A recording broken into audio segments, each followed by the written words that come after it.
No atu e ere a tainei a whaarohi ai te parau te hipa moto i rutu e wharehapi a te pia nei rawe te mau metua te mar i te uana whahaur ai te whiwhi rutu i te wharehapi a hi te ano Vavau i teie mahana. Pine matot i te teie hurumotor ai o nei yo matou nei. Ari au e ha te tumu? Not pro ia not ino-ra'a, pro toa not avat ero.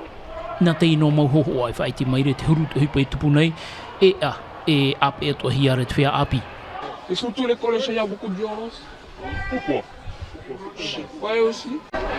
Oui, ça, des fois c'est les bleus, ouais. C'est pas tout le temps les bleus, c'est surtout les rouges. Te tumu atoa i tēmai ei nā whaatere hau e piti no te hapira e te tuaro a parau e te mauti a hapira, te mau mutu au whrani, te mau tawana oire, te mau mutu au oire, te taatira a metua te mari e te mauti a wharo no te imi te tei rāve'a papu ia ore te i maupeu. Warau te mau rāve'a e, te veira te mau rāve'a e whaupahia nei, te mei atuara te tei mau āpo'ora'a, tarara e whaatiahia e hamauhia te tei tomite, no te wheruri, e no te āpera e te ne tapura ohipa. Nā tue o muar anō te ie o manuia ra te whārerei a eiaha e whaini a te ie no āmui a. Ta unua e ara no te mata he ti piti tau tini piti a hurumapa, eiaha e ahi e hoe tau tini piti hanere piahi o nei.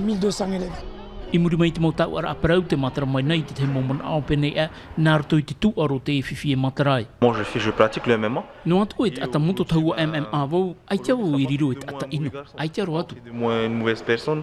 J'en suis convaincue depuis toujours, le sport est un merveilleux outil et un merveilleux... Te aturi atu ara vau e mohi a pāpū te paru te tuaro no te patu i tō e ananahai tō e ora-ra, te au te ara e te wei atua, tarara, e te atu e tātou i a whiruri no te whea e ore e au nei te tuaro, e hato rato mautia ai e nahia i te whanhau. Qu'est-ce qu'on leur offre? Comment est-ce qu'on fonctionne? I te awatea, ua wharerei atu o te āmui teire ai te morawe a hupa i te mohapi i te mar i o te wharehapi a tuaroa i hitea no Vavau.